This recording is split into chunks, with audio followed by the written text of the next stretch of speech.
श्री स्वामी समर्थ. जय जय श्री स्वामी समर्थ.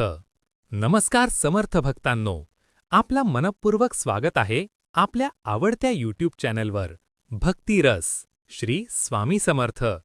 मित्रांनो, आज आपण पाहणार आहोत एक अतिशय महत्त्वाचा आणि घराच्या सुखशांतीशी जोडलेला विषय.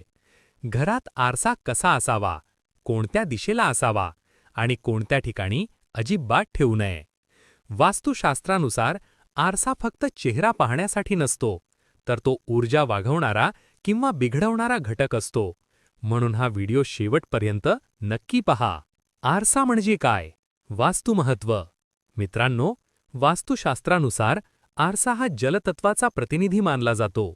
तो घरातील ऊर्जा परावर्तित करतो. जर आरसा योग्य दिशेला असेल तर धन, आरोग्य, सकारात्मकता आणि शांतता वाढते.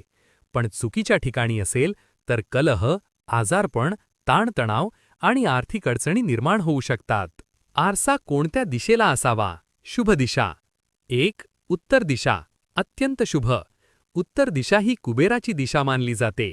या दिशेला आरसा असल्यास धनवृद्धी होते, व्यवसायात प्रगती होते, आर्थिक अडचणी कमी होतात. 2. पूर्व दिशा. चांगली दिशा. पूर्व दिशा ही सूर्याची दिशा आहे. या दिशेला आरसा असल्यास आरोग्य सुधारते, सकारात्मक ऊर्जा वाढते, घरात प्रसन्न वातावरण राहते. आरसा कोणत्या दिशेला असू नये? अशुभ दिशा. 1. दक्षिण दिशा. दक्षिण दिशा ही यमाची दिशा मानली जाते. या दिशेला आरसा असल्यास अपघाताचा धोका, नकारात्मकता, मानसिक ताण वाढतो. 2. पश्चिम दिशा. पश्चिमेला आरसा असल्यास कामात अडथळे, स्थैर्य कमी होते. बेडरूममध्ये आरसा ठेवण्याचे नियम. झोपताना आरशात स्वतःची प्रतिमा दिसू नये. यामुळे झोप न लागणे, भीती, स्वप्नदोष, नात्यांमध्ये दुरावा. उपाय: जर आरसा असेलच तर कपाटाच्या आत किंवा झोपताना झाकून ठेवा. या ठिकाणी आरसा अजिबात ठेवू नये. मुख्य दरवाजासमोर आरसा, देवघरासमोर आरसा, स्वयंपाकघरात आरसा, जिन्याजवळ किंवा जिन्याच्या समोर. तुटलेला किंवा डाग पडलेला आरसा. असा आरसा ताबडतोब घरातून काढून टाकावा. आरसा कसा असावा?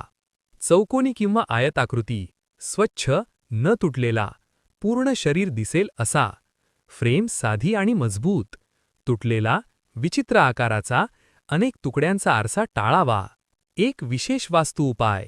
मित्रांनो, जर घरात उत्तर किंवा पूर्व दिशेला आरसा लावला आणि त्या आरशात जर हिरवी झाडे, फुलझाडे किंवा स्वच्छ जागा प्रतिबिंबित होत असेल तर घरात दुप्पट सकारात्मक ऊर्जा वाढते.